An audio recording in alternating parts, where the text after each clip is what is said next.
In this episode, you could win some of the new Kill Team Elites. So, you will win the new book, and then the choice of one of the 3 new sets. So, we've got some Orcs in here, we've got some Thousand Suns in here, and we've got some Death Guard in here. For your chance to win, make sure to like, comment, subscribe, and ding our dong.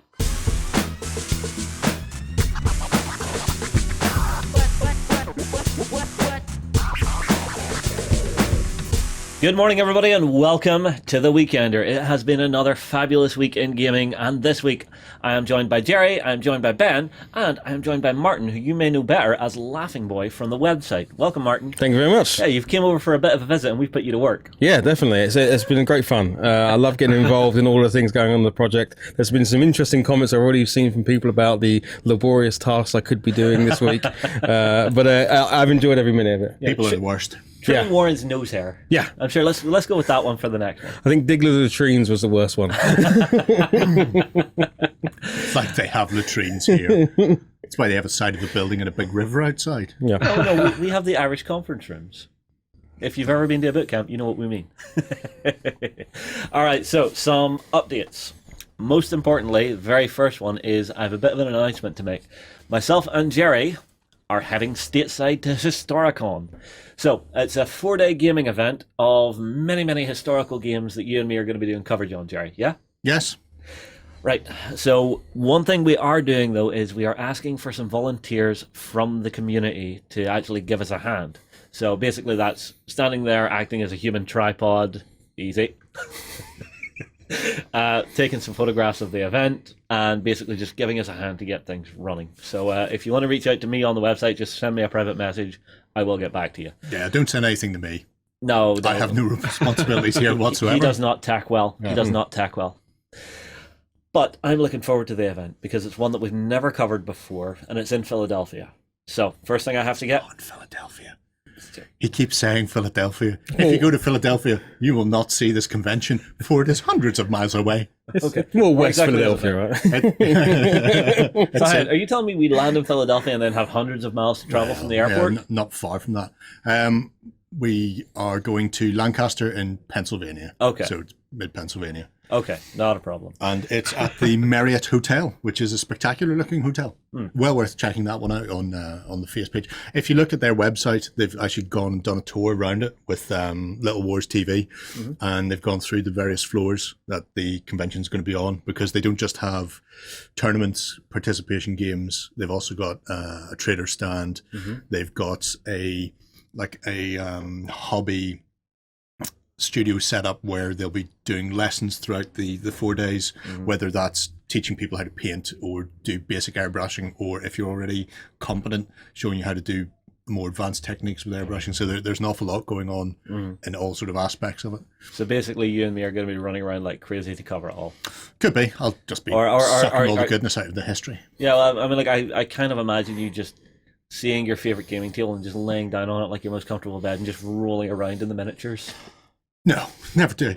Never do that. You'll just ruin people's miniatures. It's going to break How'd you things. do that? You're a terrible person.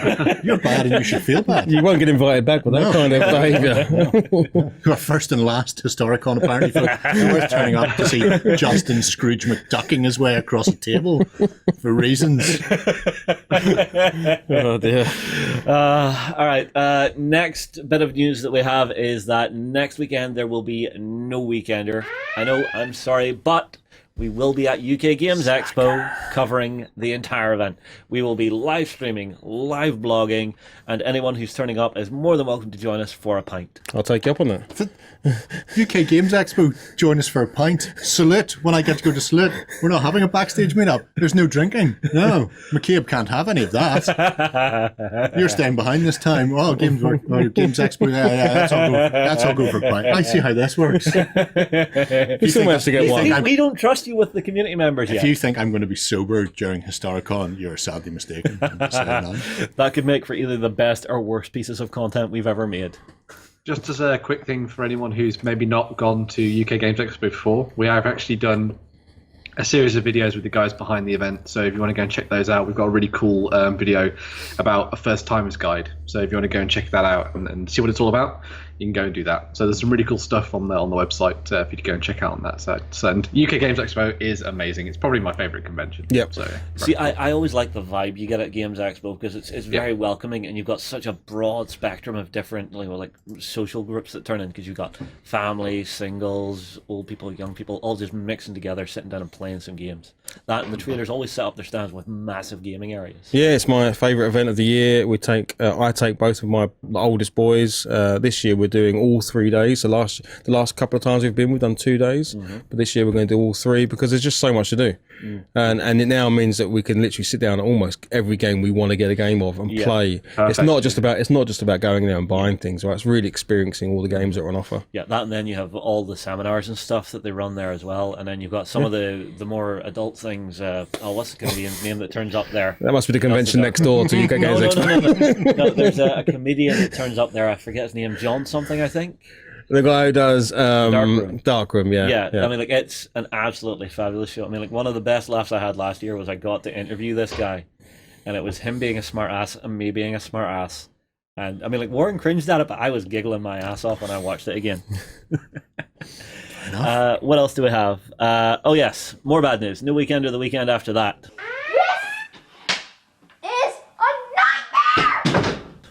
Because we're running Shocking. We're running a Flame My life is boot ruined. camp. No, you're going to the boot camp. It's not ruined. You're here with us. Nothing. I'm the voice of the community. We're all going, boo, my weekend. What are we paying our money for?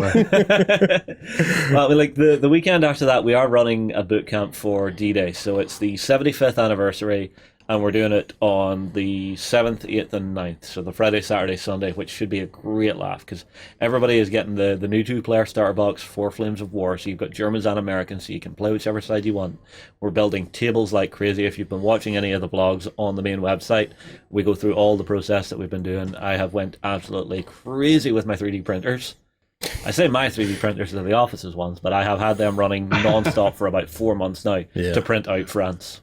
I print it France. I can now say that. Yeah, you've done some awesome stuff with it. Well, I mean, it's a big help having you here this week. That extra pair of hands just working away on stuff has been great. So thank you for that. Yeah, I mean, I hope people appreciate the effort you put in. You've done just what you've done with those tables. As always, you completely knock it out of the park, and they look amazing. Well, and they're not even finished yet. So the fact that that's the case of they're not even finished yet is pretty awesome. You see, they're kind of at that stage. We always find it when we're doing an event. You get to about 80%, and every last one of the team members is looking at it, biting the knuckle, going, is it going to make it? And then that last 20% is just what draws everything together. I'm really happy with it. Yeah. Jerry, are you looking forward to it? Because I know you and Warren are planning to take part in this one, aren't you? Oh, yeah. Be taking part. All right, you going German or American? Probably American. American? Really? Playing the Yankees? Yeah.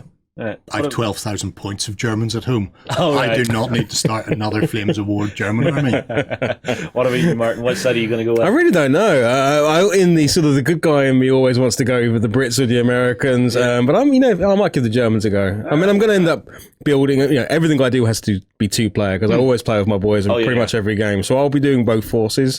But for the boot camp, I think I might go Germans for a bit of a change up. Bit of a giggle? Yeah. Yeah, well, I mean, like, we are going to be doing our usual. There's going to be prizes on the website and prizes for folks that are here. So we'll announce more about what those prizes are whenever the event rolls around. But if you like winning some like Flames of War goodies, make sure and tune in for it. But we have to do our list of, the hit list we do, the achievements. Yeah. We need to do up one that's of those good. for it. So that's always fun. I think in the comments for this one, folks, list us out some of the achievements you think should be on for this boot camp. Yeah. There are no bridges on the tables that I've seen, no rivers, so Biffin's Bridge cannot be taken. I'll be bringing a risk in his dice because they did great for me at the last boot camp, so I'll make sure I bring those. I need the luck. For 20 minutes.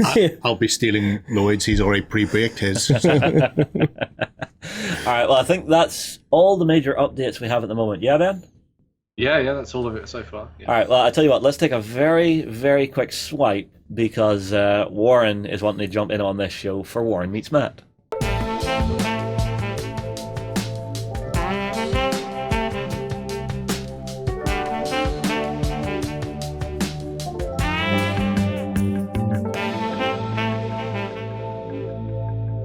Right, guys, it is time for Warren Meets Matt. Today, I have my apprentice. This is young Jack, fruit of my loins, and in training for the Mat Appreciation Society. And the reason why I'm no longer the shortest member of the OTT crew. I don't know, actually. If you come over. Right. I want to take an opportunity to show you something special. Because we have one of the most popular mats in the entire industry. Okay? And you will see why for a very good reason. It's beautiful! This is the Woodland Mat from P-Work Wargames. Yeah. And as a core mat to have in your collection,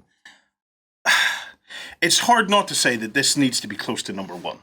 It is just entirely flexible. I love it. I absolutely love it. I think everyone needs a sort of woodland grassland mat in their collection. They're the Swiss Army knife of gaming mats.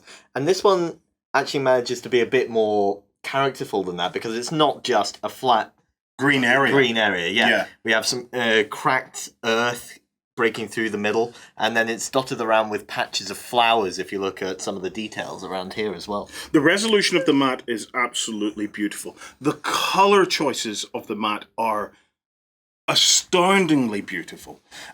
So if we talk basically about how the mat works, now this is your job, okay? You're going to point. So down here, you can see we have this central kind of dried up area, okay? And then in and among the grassy parts, you have light areas where the light is getting through, and then dark areas. Now, the great thing about that is it gives us almost like a pre-made pattern that you can start to lay your trees down. So whenever we were quickly dressing this up, we very quickly realized, we can start to match our trees into the darker areas, leaving the lighter areas, and you just get this lovely, lovely sense of realism. It's there's enough different shades of green in the mat as to make it work just beautifully with pretty much whatever collection you have. We've set down a couple of armies. I'm very proud of these, by the way. These are two bits of my Spring Clean Challenge. So when we had the Spring Clean Challenge over here on OnTableTop, we challenged our community to pick out old projects that were in dire need of a refresh or being finished. And I managed to complete 4 armies in 4 weeks. Well, you didn't do the full armies, you did the bases. I managed to rebase 4 armies in 4 weeks. Well, they look fantastic, especially because quite by accident we've got these ones with their grassy bases here, with the raised patches of soil, and then the ogres have cracked ground bases, so they match perfectly for this mat. You would almost think I'd planned this. So let's look at some really, really close-up details now, because this is what makes it really special. If you look, the level of detail in the mat, they could easily have just had this texture all the way across, but no, they kept working at it. They kept adding texture differences to it. It just really gives the mat character.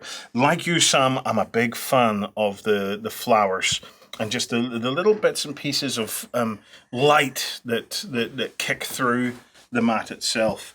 The mat, now I need to read this off because I wrote it down because there's so many options with this mat, okay? So it can come in PVC or vinyl. Vinyl records, man. I'm yet to introduce you to those. I don't think you can play music on the mat. It'll come in the neoprene rubber, and you can also get it in cloth. And then size-wise, you can get 6x4, as we have here, 4x4, 3x3, 3x4, 3x6, 3x3, plus you can also get a Malifaux grid. Yeah, I've taken a look at that one. That looks very useful for anyone who plays Malifaux because it has all the deployment zones and control areas for the different objectives and scenarios marked out already on it. Yeah, it is an astoundingly good mat. I've long admired this one. I've been looking forward to getting this into the studio for some time. So, Apprentice Jack, what do you think? Have you anything to say about this mat? Can we get a high five? Yeah! Hey. High five for this one, P-Works. Okay, now if you're talking about me Scrooge McDucking on a table, can you not imagine Warren doing that with just a pile of mats, just diving into them? Yeah. Less breakages. They're quite soft, those mats. You can get away with it, I think, with mats. Fair enough. Right. Also, the tsunami of Warren is all I can imagine now. It's a beautiful sight. It is, yeah. What, majestically diving off the top board? Onto just neoprene, just a sea of neoprene. Just riding the ripples in. Good. It's good times. Right. Time for some news, Ben. Save me from the lunacy. What has been happening in the world? Cool. So the first bit of news that came out this week that we wanted to take a look at was from the guys at Modifius. There's one they fear. In their tongue, he's Dovahkiin, Dragonborn. Well, they've also announced they're going to be working with Bethesda once again to create a new game called The Elder Scrolls Call to Arms. So this is going to be set in the world of Skyrim, well, the realm of Skyrim to begin with, and then they're going to be looking beyond that into other areas of Tamriel later on as well. The first set is going to see you taking on either the role of the Imperials or the Stormcloaks in that sort of civil war that we saw in the video game. Also, they're going to be including lots of solo play options in there as well. So if you want to play as the Dovahkiin, the Dragonborn, going out and adventuring and delving into Dwemer ruins and all that kind of thing, you're also going to have those options there as well, which I thought was really cool. They've actually got one of the miniatures available right now. So it's going to be available in waves throughout the rest of this year. So if you miss out of it in the first time, you better get it, check it out. And I think it's 2 more waves throughout the rest of 2019, which is pretty cool, which is that Dragonborn Triumph model that you see there. I'm really looking forward to this. I'm not fussed too much about the whole sort of like warbands versus warbands thing. That's cool, but not really where I'd go with this. The thing for me that's going to be awesome is that solo cooperative nature of things and playing out those narrative scenarios on the tabletop. Mark Latham, who was actually one of the people behind the Harry Potter Adventure Miniatures game, which is a large name, and also the reworking of the Batman Miniatures game as well, has come on board with Modifius to sort of rework the rules from Fallout Wasteland Warfare for this game as well, for the Elder Scrolls Call to Arms. So hopefully we'll see some interesting things changing there to take it from that sort of like post-apocalyptic setting into the more fantasy one. And I'm looking forward to it. 32 mil, lots of Residence stuff going on here, so should be fun. Yeah. See, for me, if you're doing anything like a Skyrim game, I would have imagined it more as a dungeon crawler. That it's you and your mates getting together, gearing up, going down into one of the old Draugr, holes, actually digging your way through those into the Dwemer holes and stuff. Yeah. Actually hunting stuff down and having like shouts and stuff in it. Having it as a skirmish game feels very odd to me. Well, that's where they've sort of mixed the two together, as we were saying. So like you've still got that warband nature to the game, but there is also the solo and cooperative play. So you'll still get that dungeon delving as well. So, but yeah. But if it's based on Fallout game, it isn't Fallout the same. It's got quite a look at more of a skirmishy kind of thing with the factions, but there's only really 2 factions they can go for in Elder Scrolls, which it feels strange to me. I want this to be me and 4 mates dropping into a dungeon, kitting ourselves out as good as we can, constantly being able to loot better gear as we're rolling through. You kill it, it's got a better sword, grab it, or put it in your pack to actually sell later. Yeah. That kind of thing is what I would really want this game to be. It's in there already. Yeah, because there's still the cooperative nature to it. Yeah. So we'll see when it comes out. But I would prefer it to be a purist thing rather than have that skirmish thing bolted on. But why? Because it's trying to replicate the computer game. The computer game is not straight dungeon crawl. So yeah, but you're not leading massive armies in the game. You're very much the lone adventurer in that. Yeah, it depends on whether you're going pure, the sort of one-player Elder Scrolls RPG, or the Elder Scrolls Online, which is obviously the MMO version, which is obviously more about war bands, because you're 5 of you are going into a dungeon or whatever. It's groups. So it depends on what kind of if they're trying to mix the 2 flavors, then I think they are.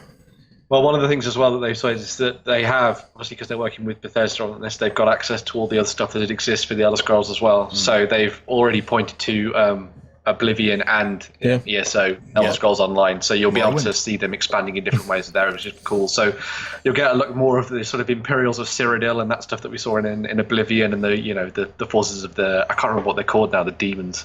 That name has escaped me. It's really annoying. Oh, god damn it. Those ones. Daedra. That's it, Daedra. That's the one. Well, we'll see how it comes out. I'm curious because it's a franchise that I think I dropped over 200 hours into the video game, maybe more. Right, you poor sweet summer child. Yeah. Yes. I've played a lot more. How many more. have you dropped into it then? Into that? Yeah. 2, I think, probably. All right, so you're talking about the years upon years of your life that you've invested into World of Warcraft? Yeah. Yeah, that's one that can eat your life. Yeah. Once in a while, it will crop up again, and I will dip back into it. I mean, like I'm waiting for World of Warcraft to actually open up the original servers. Classic. Yeah. Classic. Did you Yeah. ever play Classic? A little bit. Did you? Yeah. 'Cause I'm currently Tangent. looking forward to people jumping in on that and then immediately going away and not bothering me ever again. Because I've been watching the bug reports coming up where people are going, "This isn't working," and they're going, "That's how it worked in Classic. Please go back and play the current game if you don't like that." And I'm going, "This is great. It's going to annoy so many people." But going back to this, I mean, as a single, I will definitely pick up that miniature. Yeah, As a definitely. single Very kind of one-off, kind of have that on your shelf. Yeah. It's a cool, iconic piece, right? Yeah, well, I mean, like it's what the iron helmet, steel sword, steel dagger, Yeah. and hide armor with Imperial boots, I think. Who knows? Who knows? But it's an awesome miniature, and Yeah, yeah, it's we'll quite wait to see what the game comes out. I mean, I thought a system that might work well for this because you're all going to want to be that guy, Yeah. right? So it's a bit like the Solomon Kane engine, where you all, instead of being the main character, you're all interacting with him in some way to Yeah. get him through the dungeon or whatever. So, but I'll be interested to see. But I'm definitely picking up the miniature. The way I would run this, if I had to like reskin another system for it, would be Reichbusters. You know, that nice adventuring party working your way through a preset like dungeon that you're crawling through with just being epic and heroic. That's how I would run this one. Yeah. Well, if you're interested in more Elder Scrolls-y, Skyrim-y stuff, they did also announce that there's a new-ish version of Elder Scrolls Skyrim, but Risk, which you can go and pick up. So if you're interested in that and you like your Risk, you've got an option there as well. So, yeah. I have been tempted to try Skyrim VR as well. Although apparently it is a little bit vom-inducing just from... I think it's a bit janky. But, Yeah. Yeah, I think VR's a year or so away from getting to that point where you can wear it for a long time. Yeah. Unless you played quite a static game. Like I really like the VR Star Trek Bridge experience. I've played that for like 4 hours non-stop and not felt any motion sickness at all. Yeah. But other games, you can come out of it after 20 minutes and feel like you're... Yeah. Yeah. Although, have you tried the Starship Bridge Simulator that's at Expo? No, I haven't tried that. Get yourself booked in. You don't think it when you walk in, but it's so immersive. So worth doing. All right, what's our next news, Ben? So some next news was a little bit of a teaser that came up from Warlord Games this week. So we're seeing them looking towards the sort of skirmishing arena as well, with a new game which is called SPQR, which is set in the ancient world of our very own making. It looks like we're going to be getting a starter set which features Romans versus what could either be Celts or Gauls, one of the two. I mean, they all wear the same things, right, in that period. And that's going to offend so many people who like history. But anyway. So much rage going on right now. Yep, and, All Gauls are Celts, not all Celts are Gauls. You okay, Jerry? Calm down. but as well as that, it looks like we're going to be looking to sort of expand this out towards the rest of that sort of like ancient sphere as well. There's very few details about this right now, but it'd be very interesting to see where this one goes. I'm assuming it's going to be around sort of saga-sized warbands, maybe duking out on the tabletop. Whether or not they're going to be looking to another system that already exists or something as well might be very interesting as well. But yeah, hopefully we'll hear a little bit more about this in the next couple of weeks, especially around sort of UK Games Expo and stuff as well. So Cool. Well, like, Jerry, I know you dabble in your ancient stuff. Like, Yeah, do you been like doing the on idea? occasion. Do you like the idea of exploring more Romans versus Gauls or Celts? Yeah, I have no problem with it. Right. Depends how it's done. There's been some talk that it may be based on a Mongoose system that was going to be released a while ago, but never seen the light of day. Yeah. Don't know that. It might be something totally bespoke and exciting and new. But at the end of the day, it comes down to the mechanics. If the mechanics work for what it's trying to do, that's good enough. Yeah. Well, I'll quite happily buy it, stick it on the shelf along with everything else. Because once I've got a set of Gauls and Republican Romans, I can throw out whatever I want on the table and play it with whatever type of game I want. So that's fair enough.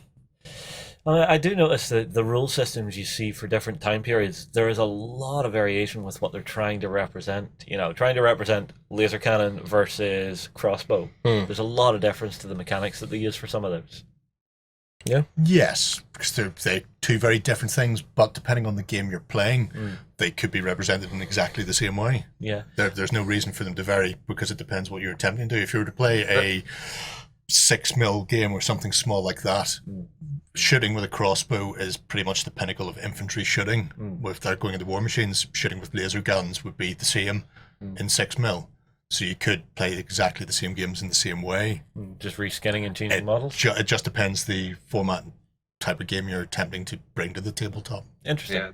yeah, The really cool thing for me, like in this, with the idea of what they're trying to do with this box, hopefully anyway, is that it'll be really nice to have an access point for people who want to get into historical wargaming, especially that kind of ancient period, without having to build up huge armies.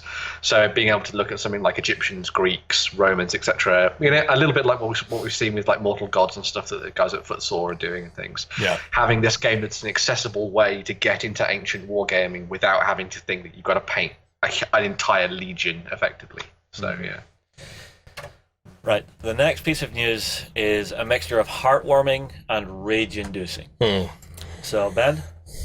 Yeah, so I think it was towards the end of last week, beginning of this week, there was news that came up on BBC and also appeared across a lot of other outlets as well, that the Market Deeping Railway Club was struck by a group of vandalous youths who destroyed not just stock and all kinds of things like that, but decades and decades of work that these hobbyists have put into their railway collection. When you see some of the pictures of what had happened to the hall that they'd set up, it's just heartbreaking, as you say, Justin, to see what had happened to it. But the really nice flip side to this, and nothing can replace any of the work that they've done, because obviously a lot of it was just time and effort, but the club has managed to raise, at the time when I was writing this, over £90,000 in order to help them, you know, reinvigorate the club, buy back a lot of the stuff they'd lost and all that kind of thing. £10,000, in fact, of that was given by Rod Stewart, who would have known he was a railway enthusiast, but apparently he's very, very much into his railway, and so much so that he turned down Rolling Stone for an interview about it, but definitely went and to talk to the Model Railway magazine about it, which he was very happy about. But it was very cool. But yeah, it's very much a story of heartbreak, as you say, but also very, very nice and heartwarming to see that the community rallied together and helped them bring as much money as possible back to create this collection. Anew, as it were. Well, it was their annual display. So the day before, so it was the Saturday night, and they were due to open on Sunday. For what essentially was 12 months of work for the various club members. To find it had been jumped on by 4 gets. Did they actually find the ones that done it? Oh yeah, they caught them. They did. Well, that's good. But I mean, like, if you imagine you spent a year's worth of work on something, maybe even using some stuff that's not even in production anymore. Like, I never ever want to see that happen to folks in the industry, because it's we put our love, our time, our blood, our sweat into these projects, and to have someone come in and spend a night wrecking it on you because they went funny. No, that's not what you ever. The only positive I can take from this is I hope it's kind of a people should take away from this that yes, those youths can go in and destroy a room of things, but a community can build something. I mean, to raise 90 grand in what was it, 4 days or something? That's what a community can do versus a bunch of lads going. So if there's any young people watching this video, be part of something like a community, whatever it may be, and you can do something a lot more powerful. This is just mindless. No, I mean, like, I am blown away by the response. I think it's fantastic. It's an amazing thing. Yeah, and well done to anyone and everyone. And it can't replace it. That's the thing. It can't replace the time and effort and love they've put into it. But what a some of that stock either. No, but what a some of the site production. Yeah, but what a wonderful thing for that community to go on and then done, and just to show that the love is there and they're going to willing to help, right? Because that means also like some of that money can go to getting professional help to put some of that stuff back together again, and you can only hope that good things come out of it, but it's disgusting. Well, I mean, like, the first thing they're going to have to do, they're going to have to go through everything that's there, see what is salvageable, what can they actually get that can be repaired and brought back up to scratch, and then just looking from there saying, right, what do we need to bring this back and make it better than it ever was, to say, you know what, you might break it, but we're going to build it better than ever. I just hope there's no one in the hobby that's been affected by this that goes, you know what, that's me done. Because I would have those feelings, right? Oh, I know. You know how much when I talk about my hobby space I have at home, my lodge that I absolutely love. And if something happened to that, there would be thoughts in my head that go, you know what, I cannot rebuild that. And hopefully there's people around to go, no, it's not. You're part of this bigger community. It's worth doing again, helping you get there and get it done. So my heart goes out to these guys, and hopefully they get it sorted. Well, I mean, like, I've had the same thought with us having this boot camp rolling in really fast. I mean, like, I looked at that and I thought, how would I feel if I woke up on the Friday morning, people are due to arrive at 12 o'clock, came in and every table had been trashed? Your heart would just drop through the floor. But no, once again, very well played to everybody who has helped these guys out. And to anyone who knows any of them that were there or involved with this, your community will always support you whenever something like this happens. And that is something incredibly special. Yeah. Right, Ben, next bit. So going from heartwarming and lovely to terrifying, this weekend marks I think it's the 40th anniversary of Alien, the first film, that spawned an insane franchise. And so to celebrate that, Free League Publishing have put together the official pre-orders for not only the core rulebook, but a whole bunch of optional accessories for those people that want to get stuck into their Alien role-playing game, which we have talked about in the past on the show, which is very cool. You'll be able to get stuck into the game, which offers up not only sort of like a sandbox version of the role-playing game, which allows you to sort of go beyond the stars and create your own stories, but also what they've called like the cinematic mode, which allows you to play through almost like one-shot adventures where you're effectively going to die. You've just tried to work out exactly how long you can survive and how heroic or whimpering you can be by the end of it, which I thought was pretty cool. And as we said last time, just make sure you hide under the desk and stay there for the rest of the session. Probably a good idea. But yeah, this is looking very, very cool indeed. Free League do a lot of amazing work when it comes to putting together their rule books. We've seen them do some fantastic stuff in terms of original artwork and things for a lot of things, and that's going to be the case here with this book as well. Also, if you pre-order the book through Free League or Free League, you'll get a quick start cinematic PDF, which will allow you to start playing the game immediately. So you'll be able to try it out for yourself, see whether or not you like it, and sort of feedback to the designers as well, because that's one of the big things I want to try and do with this as well. So if you think the mechanics need some tweaking here and there, make sure you play the game, see whether or not you die very quickly and all that kind of thing, see whether or not you survive the xenomorphs, and see where it goes from there. There's some pretty cool stuff in the comments about this, actually, when we posted the news story this week. A lot of people saying that maybe that horror aspect of things is going to be an interesting sort of vibe for a lot of groups. I think I'm on the side of people where saying this is not going to be the kind of role-playing game that's going to work for everybody. I think you're going to have to be in a very, very sort of like the same mindset to really get stuck into this one. But I'm really fascinated to see what they do with the horror aspect of this as well, and sort of expanding that world of Alien at the same time. Because one of the big things about it, I think, as well as just the horror and the aliens, is going to be this idea that everyone around you might be working towards their own ulterior motives, and sort of like the Wayland Corp and all that kind of thing. So yeah, it's going to be pretty awesome, and I'm sure Free League are going to do some fantastic stuff with this one going forward. But watch out for that on pre-order right now. So yeah, cool. Right, there's one thing I want if I'm sitting down to do a session of this.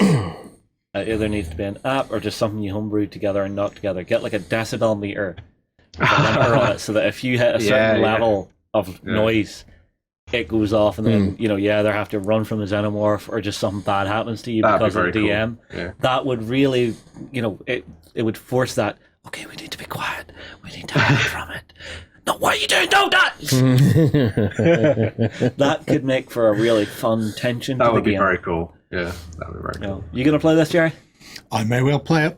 Mm-hmm. Yeah, I'm almost certainly going to order it anyway, because that the quick start guide's 168 pages. Yeah, it's more or less the core rules for you to get in and get going and proofread, essentially. So if there is anything that's a major glaring omission or mistake, they can fix it before it hits print. But essentially, we're getting it months early. Mm-hmm. But the fact you can do different things with it is good, because everybody looks at Aliens and goes, "Oh, I could have been so much better than the Marines. The Marines were terrible. Jesus, the Marines were so bad. If I'd been a Marine, going, all right, show me what you would do." Yeah. Well, obviously, first thing, newt on an end of a rope. That's some sort of bait. Do that. Or just a cat. No, using it. No. Cat. Keep the cat. Yeah, no, the cat's fine, but that little, they come out night mostly, she'd grand. Just push her down. She's the toughest of the lot. She lasts forever. I mean, that's because she's smart enough to hide and be quiet. If push comes to shove, you always put her in a martyr vest and run her down a corridor. No. Go newt fishing. No. Yes. Wow. Yes. That is horrendous. We do not support this. No. Hey, if it's me or Xenomorph and Newt, it's not going to be the Xenomorph or Newt. I'm just saying, I need to get off that planet.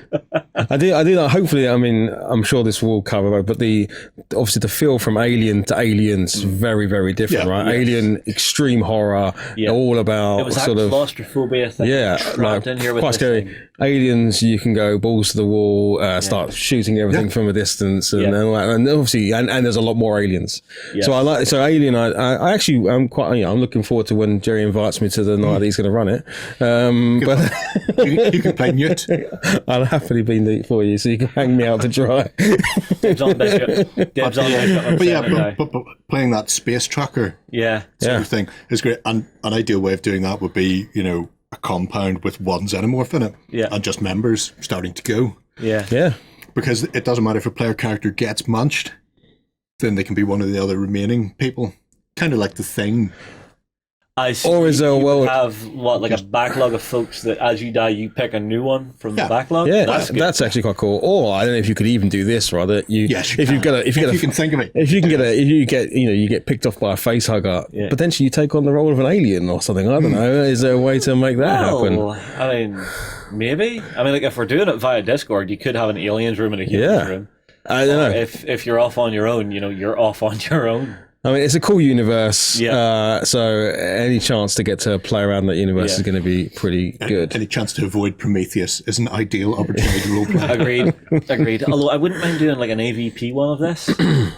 I liked those movies. I'm going to be honest. I liked them even if everybody else hated them. I enjoyed them. Everybody else hated them. Yeah. It stopped Aliens for me. there's two movies. See, I don't know. I kind of like. It's like Terminator in that regard. Where do you stop for Terminator? Two. Because there only was ever two. Pretty sure. Yeah. Yep. Yeah, well, this is something we talked about on an unboxing recently, wasn't it? That the original creators coming back for the new one and going, yeah, see, everything after 2 didn't happen. Yeah, 'cause there was nothing to be 1, 2, and 3. That'll be it. It's like Predator. There was only 2 of those, I'm pretty sure. They did it with Hulk as well. Because you had Hulk, the really bad one, and then they went, no, that was let's ignore that. Let's do the Incredible Hulk with Edward Norton.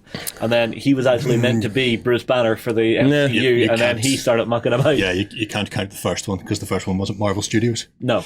It would be like counting Superman or something. Yeah. Is everyone drinking every time we go on a tangent? Yeah. I've got nothing left in mind.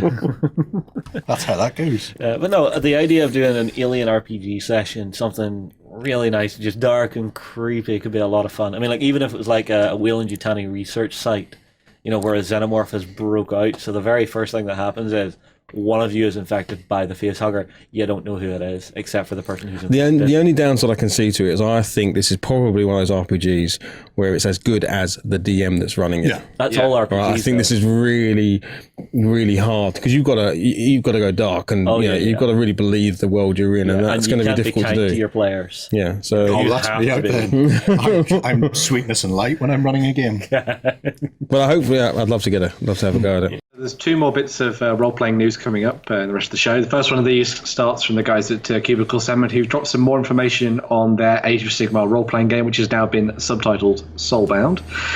They also talked a little bit about the starter set for the game as well, which we've had a look at the Warhammer Fantasy roleplay one over the last couple of weeks, and it's a really, really good set full of amazing stuff for game masters and players as well, which I thought was really cool.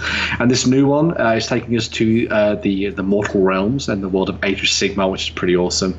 They're using a couple of interesting stuff when it comes to the mechanics, but we'll talk about that maybe in a little bit in a future show and stuff. And we've got some interviews and stuff lined up as well, which I thought was pretty cool. But going back to the actual starter set itself, we're going to be getting a whole bunch of pre-generated characters, as you might imagine, based on a whole bunch of different styles of archetypes and things for the game. So you're going to have things like the Knight Questor and those kind of characters. You've got loads of cool characters like the Caradron Overlords and all that kind of thing, like Skyriggers and all that kind of stuff as well, which is really good. It's going to be set in a new city that they've created within the realm of Ashki, which is the realm of fire, which I thought was pretty awesome. And the big thing about this that I'm excited about, and I've talked a little bit before in like Hobby Hangout and stuff, is that this is going to be one of those role games where the real focus goes towards that heroic level of character. So like when you look back to sort of role-playing games, like, for example, Wild Fantasy Roleplay, a lot of the time you're playing the downtrodden of society that have found their way into heroic situations that they didn't even really mean to be in, and death is always around the corner. Whereas in this one, we're getting the idea that these guys are a little bit more super, a little bit more like the Avengers kind of thing. You're going to be playing Knight Questors that can hold up roofs with their bare hands. You've got people that can carve people in two. You've got the crazy Colonel Hunters who are massive tree men with huge, mighty magical bows and all that kind of thing. So it's going to be really interesting to see role-playing from an entirely different perspective and tone, which I think is going to be really cool. I'm really, really excited about this one. I love what Cubicle Seven have been doing with a lot of stuff for Lord of the Rings, The One Ring. Also, you've got things like One Fantasy role-playing stuff as well. So, yeah, hopefully we'll get to chat with them at UK Games Expo this year and learn a little bit more about the game. So, yeah, very cool stuff. Now, this week, myself and Jerry actually unboxed the Warfrip, the Warhammer Fantasy role-playing game starter set. And it might just be a taste thing, but for me, I like the way Jerry described it as being, you are Bob the barkeep, and today you've woke up and you are no longer going to be a barkeep. Today you are going out into the world and you're going to actually go after a goal of becoming a hero. Starting from that regular civilian, I like the idea and seeing that character growth because it gives you a great narrative for whenever you're actually role-playing versus, okay, you're a Night Quester, you're already a Stormcast Eternal, you're a hero, you're a badass, go for it. Yeah. You know, some people, they'll want to do that. I mean, like, if I remember whenever I was playing the 40k role-playing game, getting to already play someone that was really heroic, a lot of fun. But as I'm getting older, I kind of like the idea of my character evolving from a nobody. The vibe I get from the images is like Silver Tower RPG or Warhammer Quest RPG, right? So you're already the hero, and it probably is lots. I don't know. Just for the feel of it, I feel like it'd be great for one shots. Yeah, like we're gonna go and do this. You offer these 4 heroes or however many heroes you've got, and you go and do a one shot. Where the Warhammer RPG is more, I'm just the barkeeper. I'm going to become this heroic hero one day. Yeah, hopefully. Probably end up mad and dead. Yeah, that can also be good as well because that can make for fun. But this, I mean, it instantly gives you vibes of Silver Tower. The images, it feels very Silver Tower. They are running this off something akin to the original Warfrip system, aren't they? This is just an expansion. It's not a new system, Ben. No, this is an entirely new set of game mechanics. It uses a D6 based system that's very much tuned to the idea of quick and easy gameplay. So one of the things about it is that you create dice pools and you try to look for. So it works a little bit more like either a World of Darkness game or Wrath and Glory, which is the 40k game. So if you're familiar with those, that's kind of where they're going with this one. I'm fully on board with the idea of playing like the kind of nobody that becomes a hero. I love that idea. I love it in D&D. I love it in the old world role-playing game as well. But I'm really interested to see how this goes in sort of like a new heroic direction because I've watched the Avengers. I want to be Thor. This is a great opportunity to be Thor. Now, is that original Thor or current? Yeah, no spoilers, but we can all be Thor now, right? Yeah. We can all. I would need to eat more. So yeah, I'm really liking the idea of effectively trying to play what equates to superheroes, but in the mortal realm, which I think is really cool. And one of the other good aspects of this that I think I'm really looking forward to is learning a lot more about the lore and the background of the world and how people just exist within it. We saw a lot of that with the way that they changed the new edition of the game when they went to 2nd edition, and also what we saw in Soul Wars as well, and of course in some of the books and things that they've been writing since the start of Age of Sigmar. But as a role-playing game, you know, you tend to get to learn a little bit more about city life and all that kind of thing. So it'd be really fascinating to see what it's like for somebody who lives within the world of Age of Sigmar as well. So yeah, very cool. Yeah, cool. All right, a bit of D&D news to wrap us up then, Ben, yeah? Yeah, so there's two little bits of interesting stuff that came out of last weekend's Descent live stream that the guys at Wizards of the Coast ran. The first of these is that there is going to be a new storyline called The Descent into Avernus, which has you role-playing as heroes from level 1 to 13 in Baldur's Gate, which will be familiar to a lot of people who love the Forgotten Realms. You'll not only be dealing with the situation on the surface world, but you'll also be descending into the first layer of the 9 hells, which is Avernus itself. And making deals with devils, seeing whether or not you want to, change from the side of good to the side of evil, maybe a little bit of a grey area in between, something like that would be very, very cool to see. So it's nice to see them designing a role-playing game in the D&D setting that isn't just your first quest is go out and hunt some goblins and kill some rats in the basement. Instead, it's there are demons and devils over there. Maybe you should go and deal with them first, kind of thing. So yeah, it's going to be very cool to see what they do with that. And there was a lot of fun to be had as part of those live streams, so you can go check out some cool stuff on their YouTube channel all about that, which is very, very good. The other news that came out of it in terms of books and stuff was that there's going to be 2 new starter sets for the game. So the first of these is called D&D Essentials, which is a fresh new take on the sort of D&D start set. We had one for 5th edition, which was very, very good.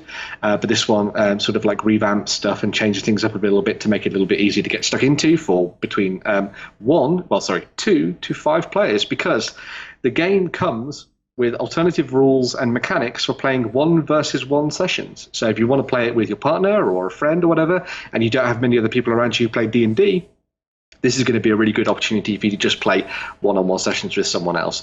Talking of that, actually, a little bit of a tangent, Matt Mercer, who's the role-play games master or dungeon master for Critical Role, this week did a one-on-one session with Steve Colbert, if you know him from American media, which is pretty awesome. So that should be out on YouTube very, very soon as well, which is cool. The other cool thing was the additional starter set. Now, last year, towards the end of last year, beginning of this year, there was a comic series featuring Rick and Morty going into the world of Dungeons and Dragons. And so now there's going to be a starter set which is all about Rick and Morty in the Dungeons and Dragons setting, which I thought was going to be absolutely fantastic. So if you want to wubba lubba lub dub and sort of run around as Rick and Morty in D&D, that would be pretty awesome. It's going to be following some of the stories that you saw in the comics. So if you liked those and the way that went, this is clearly going to be awesome. And there's going to be loads of reality hopping and all kinds of things like that as well, I'd imagine as well. So yeah, some really cool ways to get stuck into D&D for the guys at Wizards of the Coast. Why don't I just imagine that Rick ends up sleeping with a tiefling? I'm sure he will do. Or Morty will, and then he'll regret it immediately. I have no idea what's going on. Because no one knows how your brain works, Justin. That's probably why. I'm just thinking back to the show, and it's just like, yeah, what would happen in that adventure? I hope Stephen Colbert is playing a paladin in his game. Because we've all seen the Paladin of Justice that is Stephen Colbert. Well, the interesting thing about that was that I believe people in the community could vote for how his story was going to go in certain ways. Oh, nice. Like what he was going to play in terms of class and stuff. So I can't wait to see the video to see how it all turned out, which would be cool. But the other awesome stuff that came out of the Descent live stream was that Gale Force 9 are going to be working on a whole huge bunch of new miniatures to go along with Descent into Avernus, as well as dealing with a whole bunch of devils and heroes and NPCs and all that kind of thing. You're going to get a whole bunch of heroes as well, which I thought was really cool.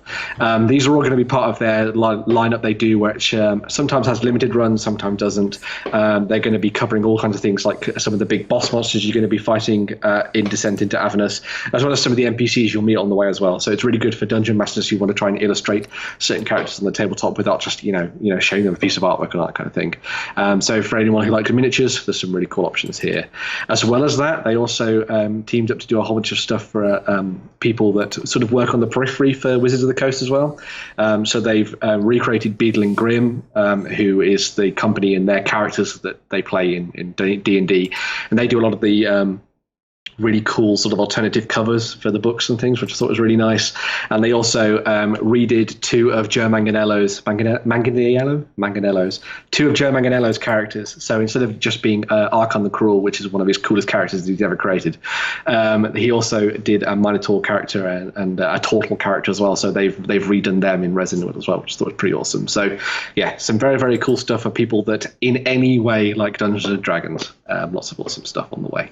I've seen a Rakshasa there. There is a Rakshasa with their backward thumbs. Yeah. Stay away from those. Cat's in the bag and the bag's in the river. If you can get a Rakshasa into a bag, fair play to you. So, yeah. Oh, there's some lovely stuff coming for that. Yeah. It's nice to see D&D is alive well and going strong and just getting more and more stuff that you can add into it. Right, time for a bit of a swipe, because next up we have Sam sitting down to talk to David Esbri from Devir about all things that he's been up to recently. So they'll be talking Papua, Color Monster, Lavinia, Silk, and how you can get your game published by Devir. Hello everyone and welcome. I'm Sam from OnTableTop and we're joined by David Esbri. How you doing? Hello sir, I'm fine, thank you. How are you? I'm doing great. Good. Now some of you of course will know David already. For those who don't, David, you're the designer of Carnivale, Home Raiders, Fan Hunter. Yep. Yeah, and of course you've published a bunch of other games from Devir. Guilty as charged. Yeah, right now I'm focusing more in my publisher side of things, and I work at Devir and we're putting out a lot of new games from new designers and established designers as well, and I'm here again to show you what our latest releases are. Yeah, so of course we're going to be showcasing all through the coming week some of the different games that Devir are bringing with them to UK Games Expo, yeah? Yes. Like in previous years, we are putting out a few new titles for the UK Game Expo attendees, and we're presenting them with you this week. We will be looking at these games that we have here: Papua, The Color Monster, and Silk, and also Lavinia. Which we don't have physically the box, but we will be playing it as well. And these three should be available for the public at the UK Game Expo next weekend. Fantastic. I've been dying for a chance to play most of the, especially Silk. I will admit, Silk has been catching my eye for quite a while, so I can't wait to get this on the table. Now, I want to ask you a bit about these, and of course, I want to talk to you a bit more about the design process, how you go about taking them from idea to final product. But first, let's go through the games in front of us. So let's start with Papua. Okay. So here's Papua. What can you tell us about this game here? Okay, so this game has been designed by Diego Ibañez and Javier Garcia, illustrated by Pedro Soto. These are the Diego Ibañez is the designer behind Holmes versus Mycroft, which we already saw a few years ago. And this is your very classic Euro game in terms of it's got a lot of mechanics you already know, such as worker placement and set collection, and even a little bit of push your luck there. But they're all wrapped up in a really nice game. Everything flows really smoothly on this one. And it's becoming a really solid game in the Devir line. So you've been playing this much yourself in the office? Yes, of course. Yeah. Well, that's one of the perks of this job. You're getting paid to play, right? Yeah. At least that's what they say. But we hope so. Yeah. I know you told me that there's hidden bluffing mechanics in that. Yes. So that's something I'm really looking forward to. How does that work out in there? Well, there's one section of the game where you're more than bluffing, you're bidding secretly behind a screen. Each player will have their own screen, and in this game we are playing the part of explorers who go to the island of Papua New Guinea. And we're getting there to find new species of animals, of birds, of insects, plants, whatever. So in every round there will be like three new cards that represent these things that we're looking for, and we will be bidding for each of these. So excellent.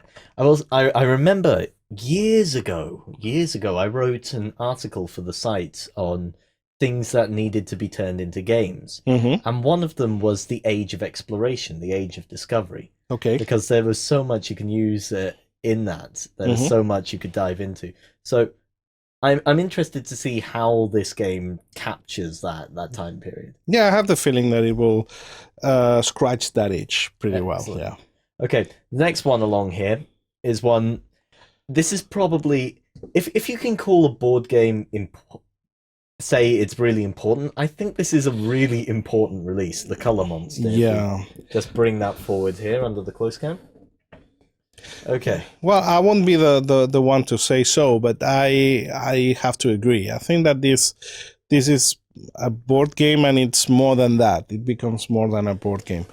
In this game, I'm not sure if we're actually going to play it or we're just going to rumble about it.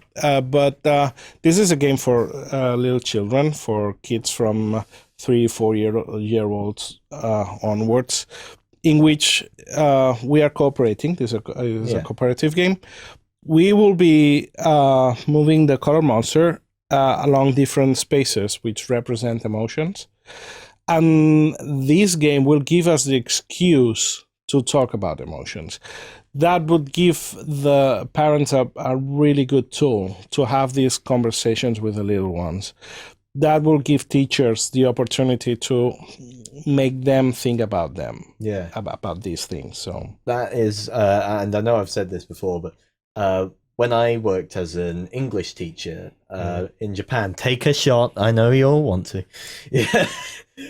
When I worked as an English teacher, and I would be teaching 4-year-olds, so they're still getting a grasp of Japanese, never mind English. And I had to teach them emotions, and the only things I had to use were these big cartoony smiley faces.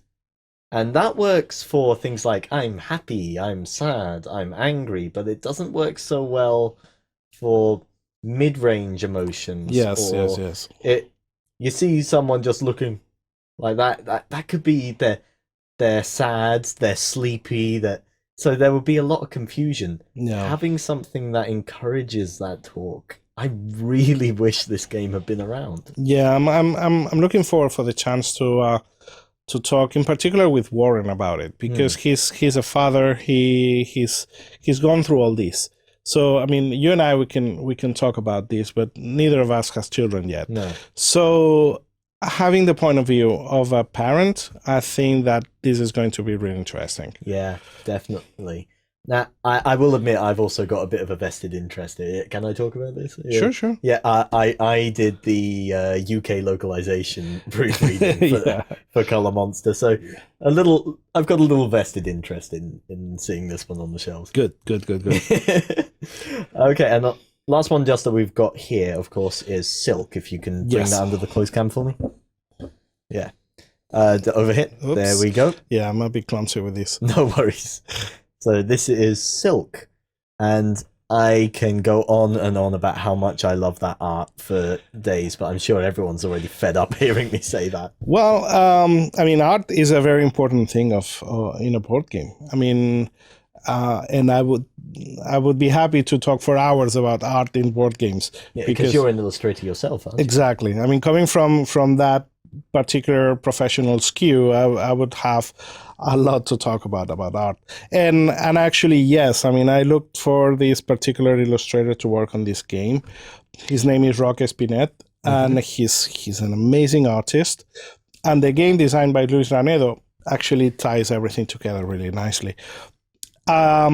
This game, we presented as a pretty good gateway game, because at the end of the day, you only have to learn 6 rules.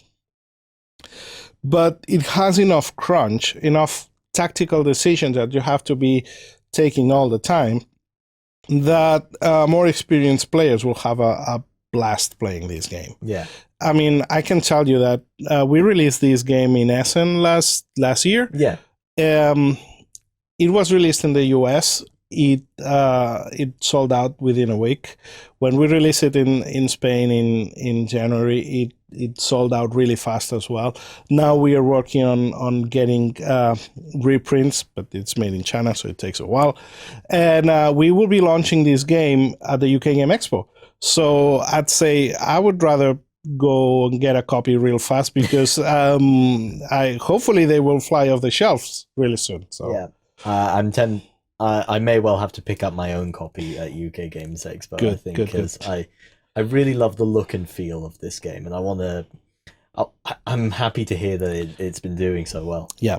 I mean, we're really happy with these. I mean, the Color Monster has been a nuclear bomb for us. I mean, it's sold literally tens of thousands of copies all over the world. It was nominated as best children's game of the year in France, and it's becoming like a phenomenon for us. So this game, it's out of scale, and Papua is picking up pace really fast as well. So I mean, all of these games are really good surprises and are really solid, very solid games.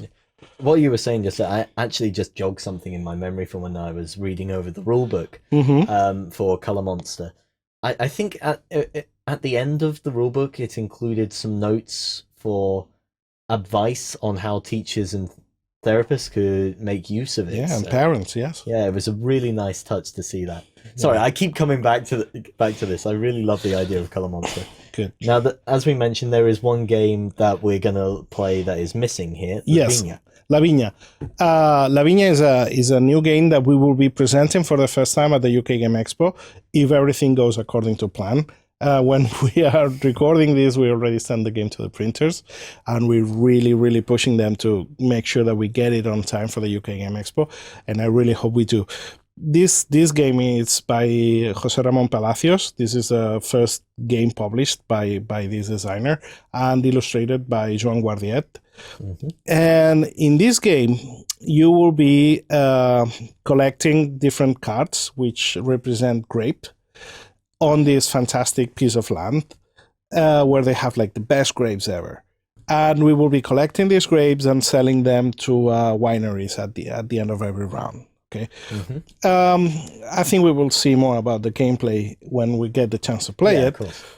But I think this game is special for something quite particular. This game is really good for, I mean, you and I, we can play and have fun, but we're veteran players. But also we can get this game and play it with your non-gamer friends. You can play it with your family. It's very accessible for all sorts of players. And the subject of the game, winemaking, it's so popular and broad that everybody can understand that real quick. And as I say, if you're invited over for dinner to some friends, you usually bring a bottle of wine or something like that. Now you can bring the whole vineyard with that. So. Usually by the time I've reached there, there's not much wine left in the bottle. It's just, okay. I've brought you this very decorative bottle. Okay, so there's the different games. Be sure to check out the Let's Plays we'll have running throughout the week. Yeah. I can't wait to play them. But board games have had an explosion in popularity lately. Yeah. And I'm looking forward to getting a publisher's eye view of the design process. Okay. So, can you take us through this? How do you go from, say, with Silk, how did you start with that initial concept and how did you get it to the final product? Okay, so let's take Silk for an example. So I met Luis Renedo at a convention in Granollers.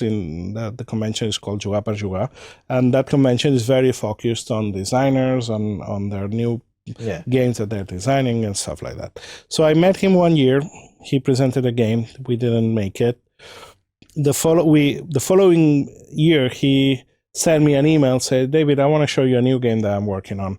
It's about tennis.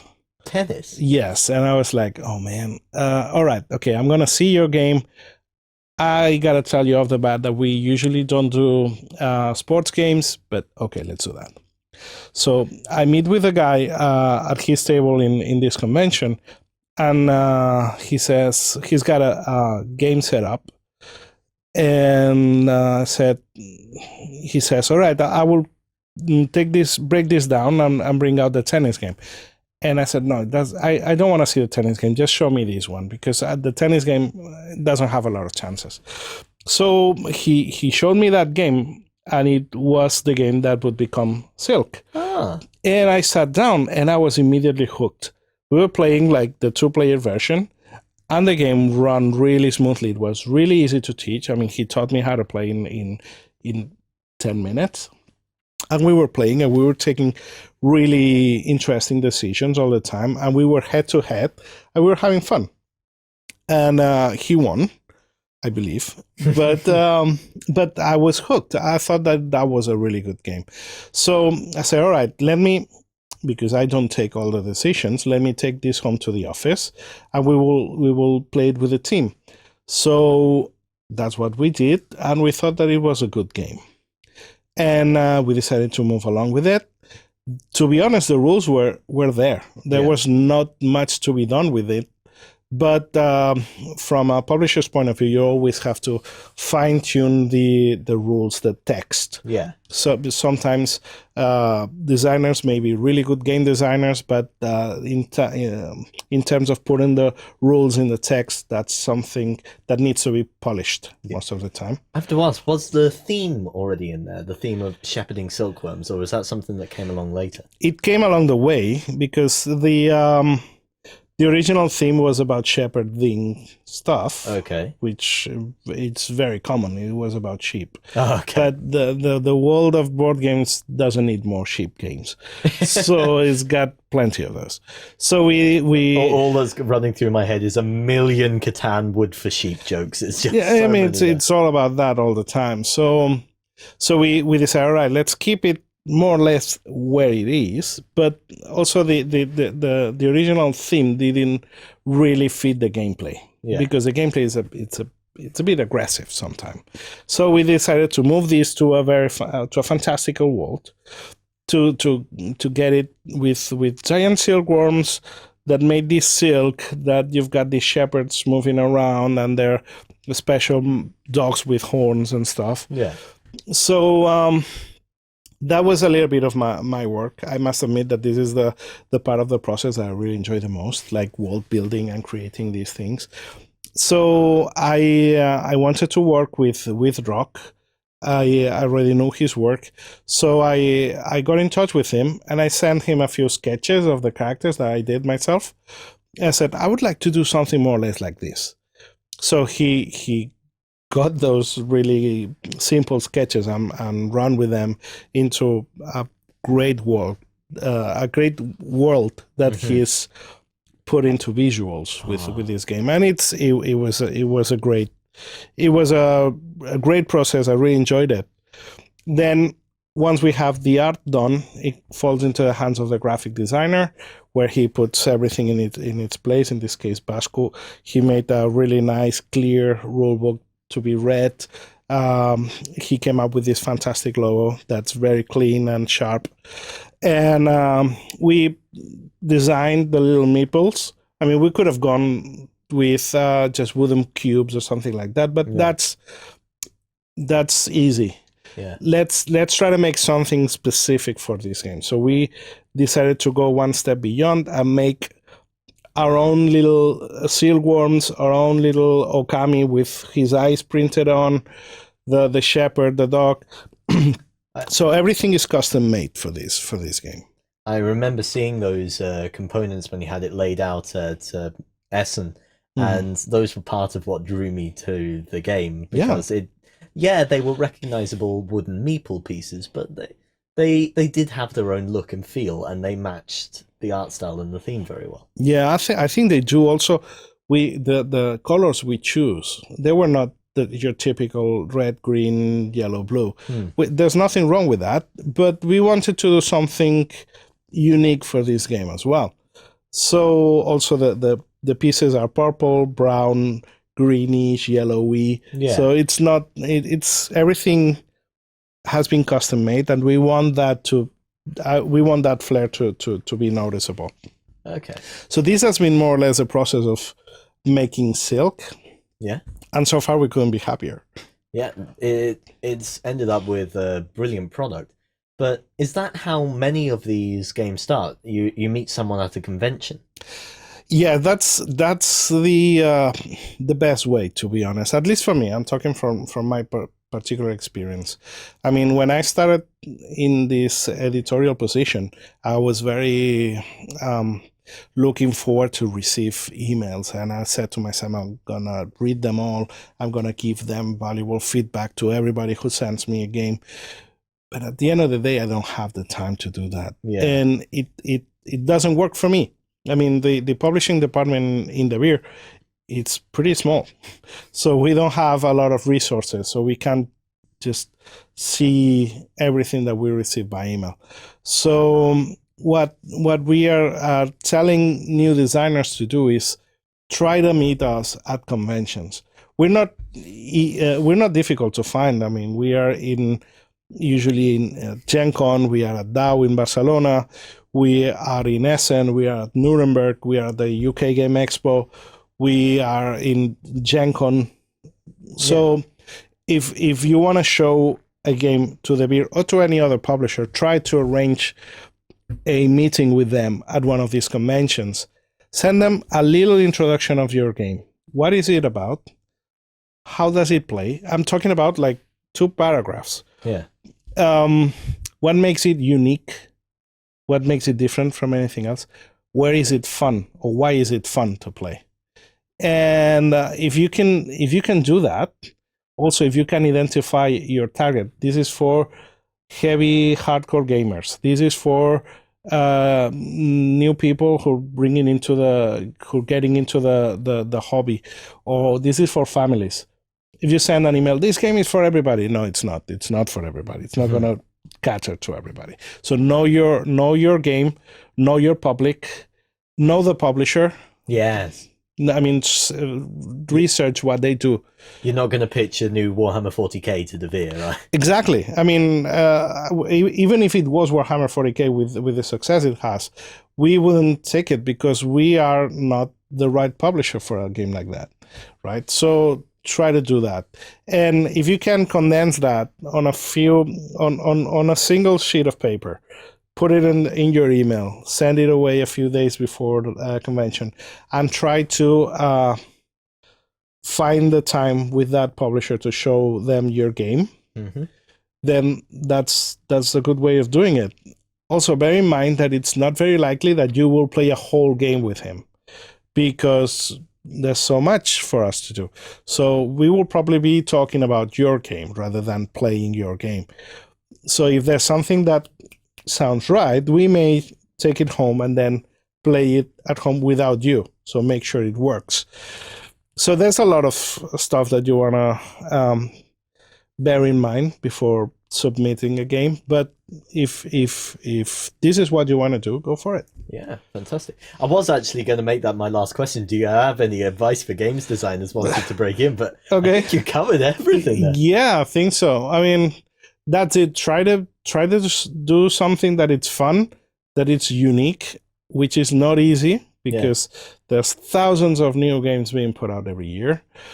Don't fall in love with your game because any publisher will change things. We change the theme of the game very often. We will help you to fine-tune rules. Don't give someone a fully closed project because that's probably not going to happen. If you're going to present the project to a publisher, be aware that there will be changes. Be aware they will take time. Even if they say, yes, we want to do it, it may take years before it gets published. So that's the best advice I can give. I know. That's absolutely fantastic. Thanks very much, David. No problem. Okay, well, I think that's about it. Okay. We're going to head off and see if we can get some of these games on the table to play now. All right. Okay, if you found any of David's advice there useful, please be sure to let us know in the comments below. And keep an eye out for these at UK Games Expo and other events. Yes, please do. That was amazeballs. It's always nice to see David Esbri in the studio, whenever he's sitting down actually talking about stuff, because he's always really passionate about the games he makes. This is a guy who actually made a game to give away, the way at weddings to give away a little gift? Mm-hmm. He made a game and did a print run just as the wedding gift to actually give out to everyone. That's pretty cool. Wow. If you're at any of the events that he's turning up to this year, definitely go and check them out because they do some great games. Do your best to get invited to his next wedding. Yeah. Or the after party at Essen, which he always does, which is great. All right, Ben, Kickstarter time. What do we got? Yeah, sure. So the first of these is from the guys at Tabula Games, and this is a new game set within their universe of Mysthea, and this is called Icaion. I'm sure I butchered the name, but it's Icaion. Icaion. I'm going to say it like that. That sounds good. Yes, I do. Yeah, this is a resource management Euro-style game, which immediately sets me loving it, which is for 2 to 5 players. You're going to be playing as what are called Seekers, and they're going out into this cold, barren, lifeless land in search of these artifacts that they want to try and reclaim. However, one of the things that dwells out there in this barren land are these massive, colossal creatures, and they are walking around and they carry around inside them this horrible infection that is spreading across the land. So not only have you got to try and work out ways for you to build up your own settlement, gather these resources and claim these artifacts, but you've also got to try and keep off this colossal and also the infection that spreads from it as well. So the interesting thing about this one is that there's going to be like that kind of nice trade-off between the two ways that you're going to be playing the game. So you've got that kind of semi-cooperative nature as well as the competitive one as well, which I thought was really, really good. I think a game lasts about 120 minutes, and between 90 and 120 minutes. So it's quite a lengthy one, which is pretty good. I always like that for a big chunky Euro game. It's very cool, especially one that's got resource management involved with it. But yeah, it's going to be fascinating to see how it all comes together and stuff like that. There's a whole bunch of videos and stuff on the Kickstarter page where they've talked about the mechanics in a little bit more detail. There's a very good one from the guy on YouTube called Rando Rundowns, who does a really good quick look at the game. So if you want to go and see whether or not that one works for you, that's very good as well. Including the game that they're currently kickstarting, as I mentioned, this is part of that Misthaea universe. They've also got the original game on there as well, which is, again, another one of these sort of like resource management style games. So if you like your Euro games, you've got some really cool stuff going on there, which is very cool. It's also part of a ongoing story as well. So this is the second chapter in this kind of like Misthaea the Fall storyline. So if you're interested in that kind of like narrative aspect to it as well, that's really good. The thing that really stuck out to me when I was looking through this for the first time actually was the artwork. I think the artwork for the game looks absolutely amazing. If anyone's played there's a game called Faith by Burning Games where they have this incredibly evocative artwork that really makes you sort of like get absorbed into the world. I think Taboola Games have done something very, very similar with this one, which means that it's a very interesting and exciting game. Something happened. It was something that's very similar with the what was it called? The Fall of Avalon. That's one that was done last year as well. Kind of got the same vibes from that. With the artwork is a really big draw to the project. So yeah, some very cool stuff from the guys at Taboola. Yeah. Well, the artwork is very beautiful, and you're saying it acts like a city builder, Ben? Well, so it's resource management. So it's all about the idea of going out there and collecting resources and creating your bases and that kind of thing, whilst also dealing with the threats from outside. So yeah, so no sort of city building aspect to it, but sort of building bases at the same time. I see.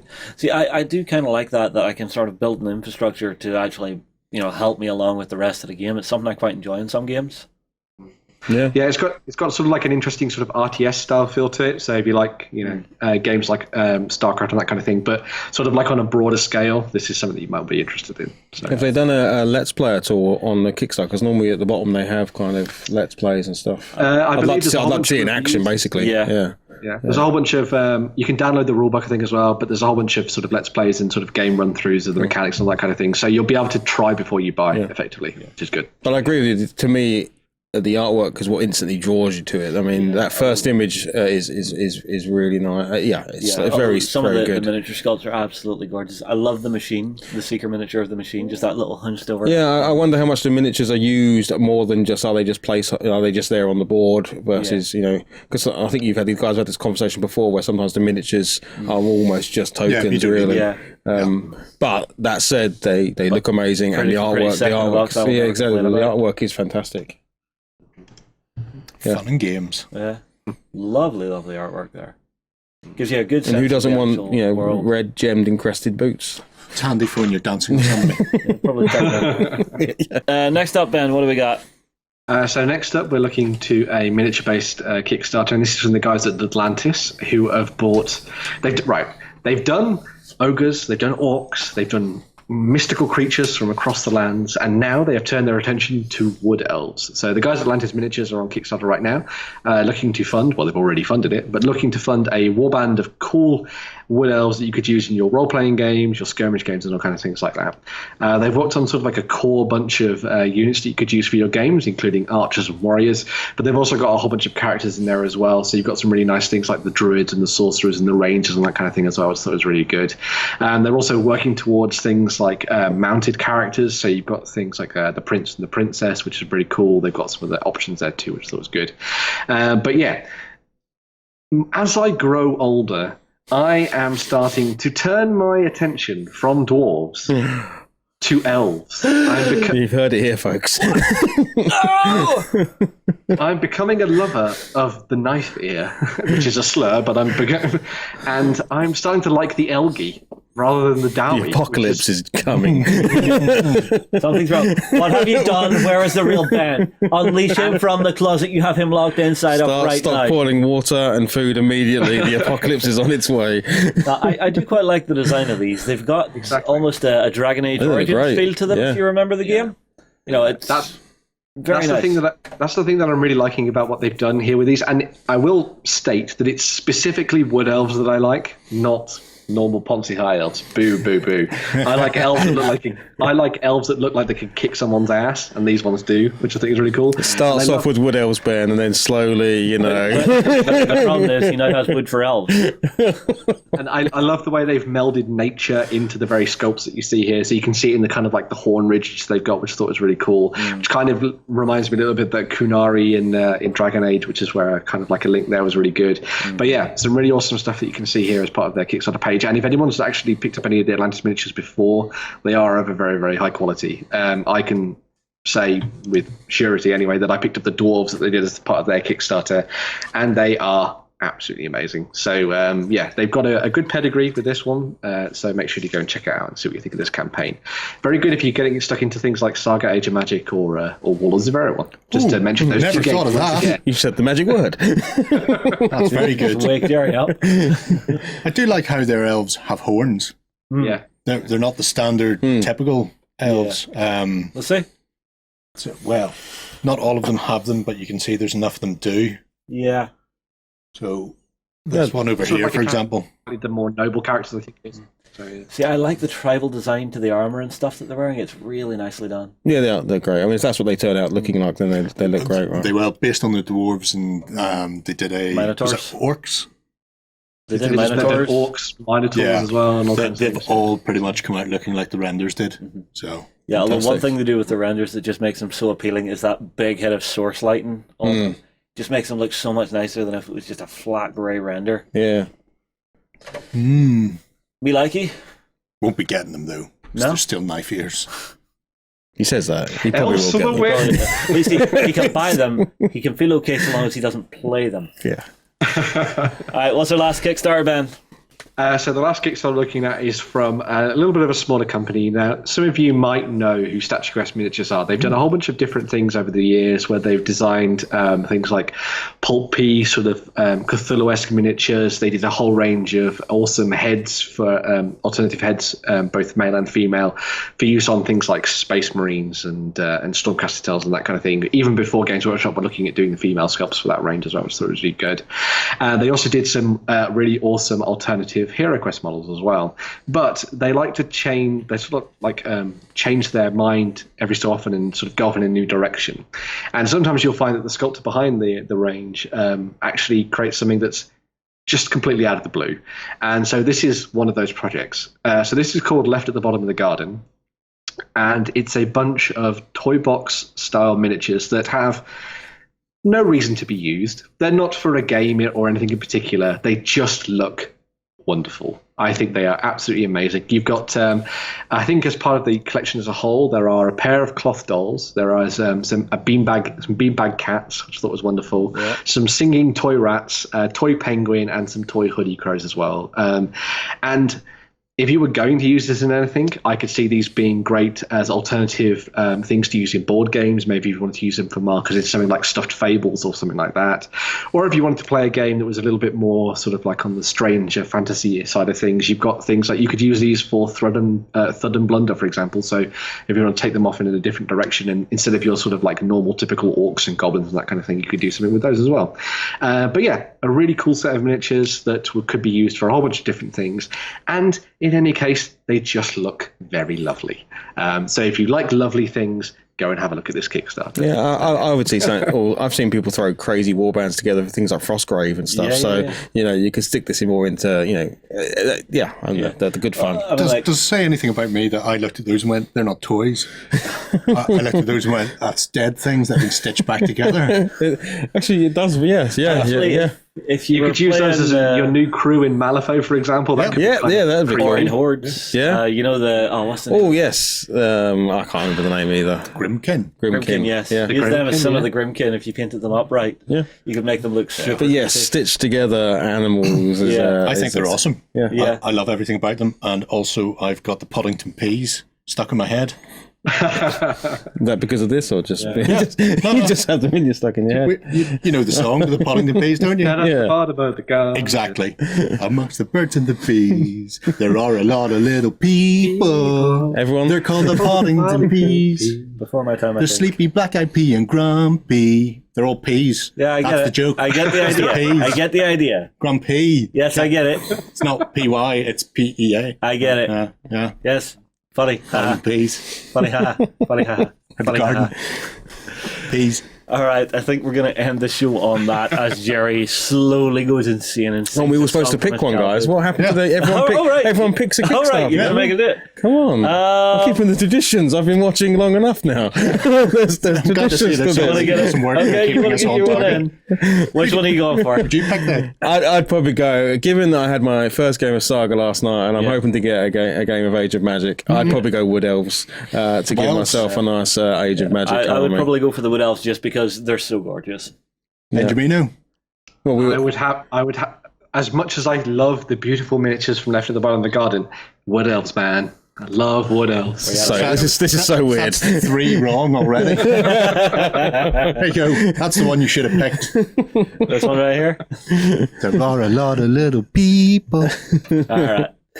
Okay. We also have a competition in this episode that I'm just going to remind everybody of. Tell us which is your favourite Poddington P below. And you could win. What could they win? We are giving away the Kill Team Elites book and your choice of one of the new boxes. So that is either the Fractal Blaze, the Dolores Strain, or Toofrippa's Crew. I know which one I'd pick. Grumpy. Well, Toofrippa's Crew do look a little bit grumpy. All right, everybody, get those comments in. We will see you again tomorrow morning for the Weekender XLBS. I will be joined by Martin, Warren, and Lloyd for that show over on the main website. We will see you again soon. Right here. Bye, Jerry. Harsh. Very harsh. This because of the singing. Yes. Go ahead and check out our other content on screen now. And while you're at it, why not hit subscribe and remember to ding our dong. Go on, you know you want to click it. Go on.